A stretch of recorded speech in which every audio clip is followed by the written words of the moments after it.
We're going to show you, John show you, how to get your tire off the rim, or at least get the tube out of the wheel. Even if you do this on the bike, if you had to do this on the bike, it's difficult, but obviously we're going to do it this way because it's a lot easier. You can't actually get the tube out of the wheel and not have the wheel off the bike, but if you can get the wheel off, it'll be a hell of a lot easier. Let's look at that. Then you got the rim lock here, so you're going to need a 12mm wrench just to loosen up the nut on the valve stem and on the rim lock itself. But we already have ours loosened up for you guys. Pretty much you want to start at the valve stem so it doesn't get in the way. Make sure you push both these in. Actually, what you really want to do first is pop this bead in like this. Both sides.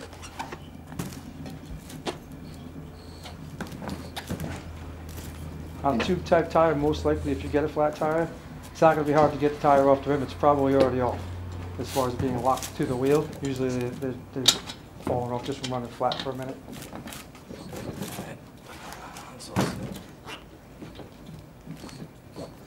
Take a 2-spoon park tools. Start right here. Make sure you're in.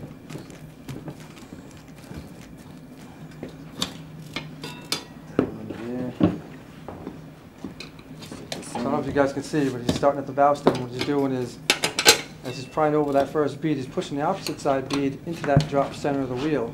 And that's what's allowing that tire to shift towards him and come up over the side of the rim that's closest to him. If you don't push the other side down into that drop center, you won't get the tire off. Or else it's not going to come. Just keep feeding it around. Just work your way around that top bead. Just take small bites. You don't have to get real aggressive. Don't put spoons way deep into the tire. You just want to grab that first edge of the spoon that's bent.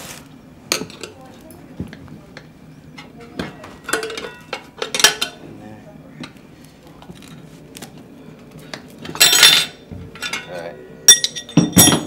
That's that pretty much off. Take the nut off. Start from the opposite side of the valve stem. Pull the tube out.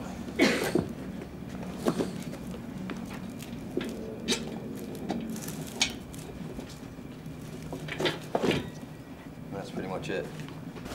Some factors you may run into is, you get a flat tire if it didn't come off the wheel. What you'd have to try to do to get that at least one bead off the wheel. Now it's easy if you're riding with somebody. You could use a kickstand on their bike to get that leverage to pop that bead out initially. Jump on that thing. I mean, you can also use if you can get a tire iron between the tire and the bead and get it just wedged in there. A lot of them will have a hole in them. If you can put the screwdriver from your toolkit in there and twist that, try to get that bead to the initial separation, then you can just push it off from there. That'll get you, to get you started to get your bars in there to get it off. We have the stop and go tire tube patching kit for tube applications. When you're going to patch a tube, they give you this abrasive material to scratch the surface of the tube. And basically what you're doing is almost sanding it. And you're roughing up that surface so that the adhesive that you put on this has something to grab onto. The surface of the tube, without doing this, won't hold onto a patch. So this is going to be over the hole and the size of the patch. You need it to be the size of the patch because that's what's going to allow the cement to sink into this tube and bond the patch to it.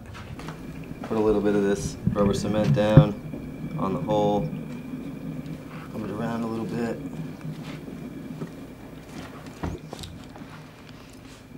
And then put that on there.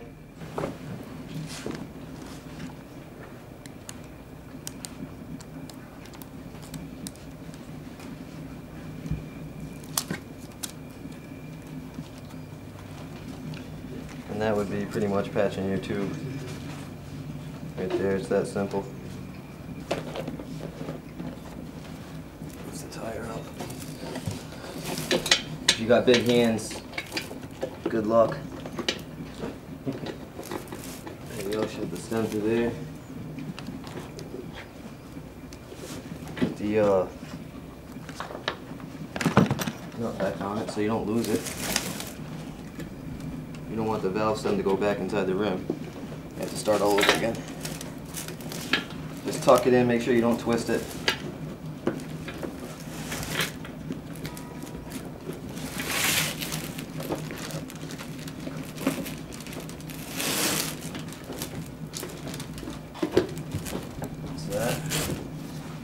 And then when you have a little air in when you're tucking it in, or you want to do what? To have a little air in the tube when you're tucking it in, or? Well, it depends on if you're on the side of the road and you have a pump, or if you just have one of these. We have the stop and go tire inflator kit for any application, tube type or tubeless. 3 CO2 capsules and the inflator nozzle itself.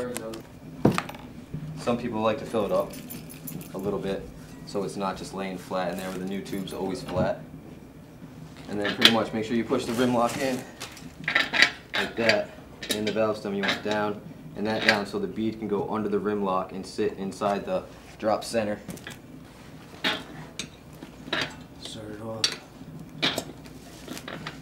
Sit it in there.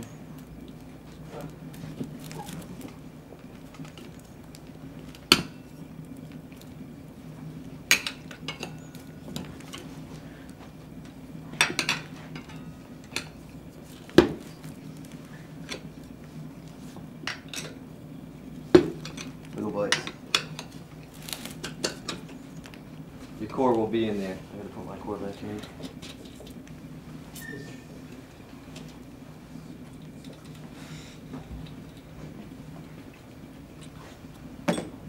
Screw this on first.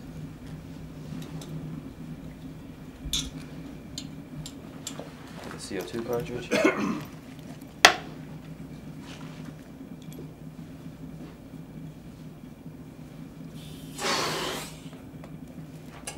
That's it.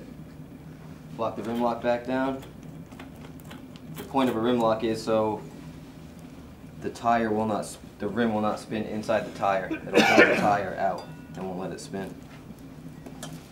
Let's see what from the valve. You figure 2 or 3 of those cartridges to get that? Right now, honestly, you could probably ride on this, but yeah, it's only going to be like 7, 8 psi from that one. So yeah, you want to put 2 or 3 in there.